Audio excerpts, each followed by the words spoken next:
A few moments with you on the pew, pew, pew. Hi everyone, welcome to the Pew. My name's Matthew. And I'm Ver. And today we have with us Tess. Tess, do you want to tell us a little bit about yourself? Yeah, my name is Tess. I'm a health science major here at UD, first year. I'm part of Chaminade Scholars. I love to yap. That's. And where are you from? I'm from Dayton. Okay. Yeah. For people who are from Dayton, what high school did you go to? I went to Carroll High School. Go Okay. Patriots. Oh, wow. And how do we know Tess? Well, I know Tess through the Chaminade Scholars program, and that's where we met. I know we went on a retreat together in the fall, but to be honest, I don't really Yeah, I remember don't think you we from talked that, much so- then, but yeah. So Yeah. we're happy to have you here. thank you. First, we're going to put you in the hot seat. We have some hot seat questions. Oh, I'm no. ready. I'm ready. Get ready. Get ready. Okay. No Yeah. pressure. First one is, what's the best bathroom on UD's campus? Well, I've never been in it, but it's like the 7th floor bathroom, men's bathroom, because you can see the whole campus from the window. But does that count? Because I've never the been into library? it. Yeah. The throne or whatever. Yeah, Oh. the sky I've never sky heard of pooper. this. Heard of This is this. awesome. Really? The sky It's pooper? like, yeah, there's a stall where you can go in and you can see the whole campus. That's so beautiful. I think it's the We're gonna men's have to bathroom. try that. Is it the- Floor of is the it the library? men's? In a I stall? think so. Yeah. I'm doing that after this. Like, Yeah. Oh my gosh. Sweet. Um, Okay. It's foggy. But yeah. That's fair. That's a fair answer. Do you have a favorite saint? Mother Teresa. Any reason or just cause? It's my name saint. Oh, Yeah. very cool. Do you have a favorite cereal? Cinnamon Toast Crunch. That's very solid. Yeah. Do you have a favorite utensil? Spork. Oh wow, that was Really? really quick. Spork. Why? Yes. Because I feel like a lot of people are Because anti-sport. no, I love a good spork. It's like because you can still spoon it and you can fork it. Wow. Let's move on. Do you have a favorite book of the Bible? Psalms. Yeah. Very cool. Okay. I am only asking this because you should know this. Do you have a favorite Meredith founder? I'm gonna have to go with Billy Joe Shami. This is side tangent. Do you like the little stuffed animal things? No. You don't? I Well, think, okay, they so I think they're discontinued them at the cute, bookstore. but I think that they look like Einstein. Fact. That's what I Yeah, thought it was too. yeah. Like, It's a little confusing. Okay. Well, do you have a reason you like him, or he's just cool? I just think I like saying Billy Joe. It was his birthday this week, so Happy happy birthday. 200 something birthday. Do you have plans or anything you're looking forward to most this summer? I'm going to see Noah Khan on June 4th fire. in St. Louis. While you're talking about him, do you have something to say? I am a huge Noah Khan fan. Love Noah Khan. Was in the top 0.01% of listeners on Spotify last year. I've seen him once. This will be my second time seeing him. Yeah, I'm Wow. obsessed. Fantastic. Second worst letter of the alphabet. Second. Oh. Q. Wait, worst? Worst. Oh. Was that someone's best? What? Second best is Q. So Okay. interesting pick. Second worst, V. Okay. Oh, yeah, sorry. Okay. I also asked this because I know you're a woman of many fun facts. Do you have a favorite fun fact? Yes, my favorite fun fact is that I modeled for Lego in a magazine one time. That is a very fun fact. Isn't I that know, isn't awesome? that crazy? Yeah. We've never confirmed it, but we just believe it. I have a picture, Okay. like have on to- my phone. We'll have to see that after. Yeah. When we post Yeah. it, Yeah. we'll attach We'll it. just Put it throw in up the there. Yeah, we will. Put it up there. It's right here. There you go. It is. Yeah. Oops. Sweet. Well, you made it through the hot seat, I so did. cool down. Crazy. You're all good. Wow. You're on the pew now. So yeah, today you wanted to talk about I guess authenticity and like faith. Yeah. Good. Self-identity. Yeah. Yeah. That's awesome. So Yeah. Oliver, do you wanna Yeah, I started off. Amazing. Yeah, I guess I'm just wondering, like, what's the importance of having vulnerability in our faith and in our identity, like in God? Yeah, so I think that obviously it's very important to have vulnerability in anything that you do. Like, to be able to be your like own authentic self, you have to be unafraid and like own up to who you are. And like being unafraid and steadfast in your faith, like allows you to have a deeper identity in God.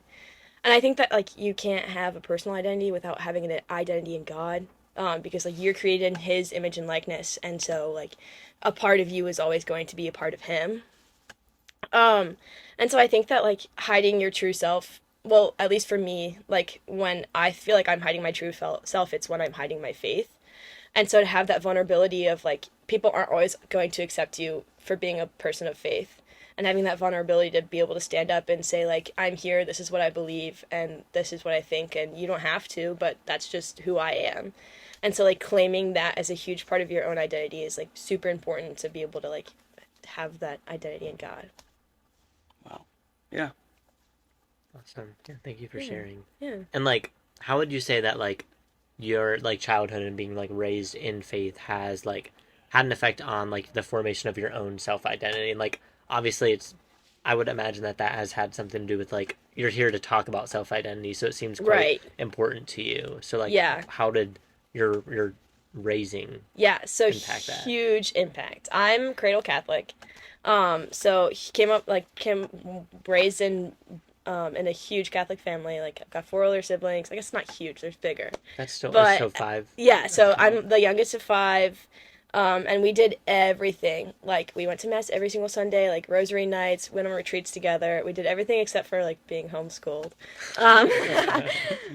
So I think that like created a firm foundation for my faith identity. But I think that with that like people always say like with every rose comes a thorn. And so like having that beautiful foundation was also came with a thorn, and like fighting to have that authenticity and that like individuality in my faith. So being the youngest, like fighting to have something that was my own. And I think that like while being raised in the faith, it's difficult to have to like to make that my own. And like even I went to Catholic school my whole life, so like when religion became a class and not something that I was like avidly partaking in, that was an interesting idea for me. But to be able to like claim it as my own and say like, this is what my parents taught me, but this is why I believe it, or like this is why it's still true for me, I think that is like very important. So I wouldn't trade it for the world, obviously, to have that like cradle Catholic upbringing, but it definitely has like presented some challenges in like having to choose what I believe in and choose like how I live that out every day. Yeah, It's amazing. That is awesome. And Yeah. remind us again, when did you say like this, like you said, just in your childhood, like when you started taking religion classes? Oh, when- all throughout. Yeah. Okay. And that was when I think that it became more of like a class and less of a thing for me. And even like going into high school and like trying to figure out who I was and trying to figure out how faith fit in that was definitely like something difficult. And that's when like I started to like be like even end of high school, like started to claim it as my own and claim it as something that like I believed in, and not just like what my parents had given to me or what I felt that I was forced into. Yeah. And I think like even now, like on UD's campus, like being a Catholic institution, I feel like I say this in every video, but it's kind of like almost like an echo chamber or a bubble, like in a lot of ways, like for like Catholic thoughts. And I'm sure like you experienced that too, like in a Catholic family, in like growing up in Catholic schools and stuff. And I guess like how do we like maintain like authenticity and not kind of like get drowned out by like the noise of all this and like find our personal identity in the context of that? Yeah, I think that this is kind of a simple answer, but I think that it comes from prayer and just like how immense and diverse prayer can be, and how like, and it relates back to that vulnerability too, is like having that vulnerability in how you pray and like showing others like, this is how I pray and this is how I have my relationship in God, and like showing that like this is me and this is like how it's gonna be, I guess. But I think that maintaining that authenticity is just like having that personal self-identity in God and having that relationship with God. Yeah, absolutely. That's Yeah. awesome.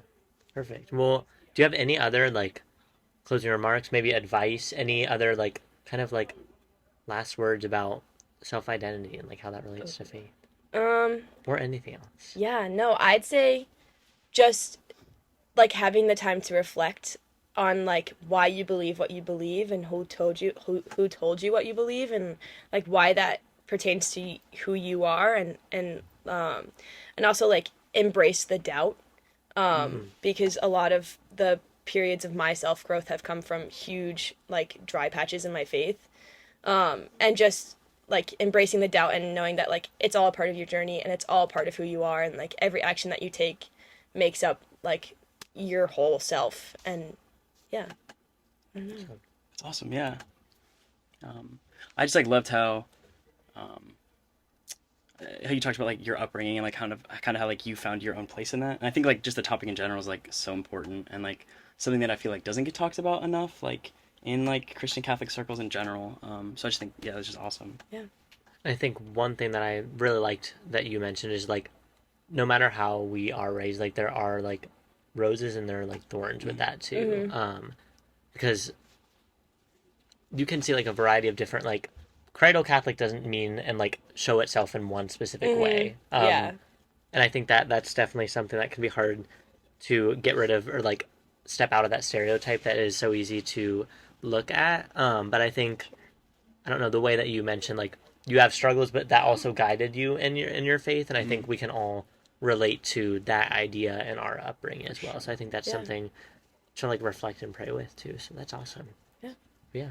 Well, perfect. Thank you, Tess, for joining us guys. today. Yeah, And yeah, I think this was a very unique topic. for sure. So I But in the appreciate- best way. Yeah. I mean, I'll take and I it. appreciate like your insight and your vulnerability and like sharing that as well. So that's awesome. Demonstrating what you're talking about. So that's pretty cool. Thanks. But yeah, thanks for watching. We'll see you next episode. Pew, pew, pew, pew, pew.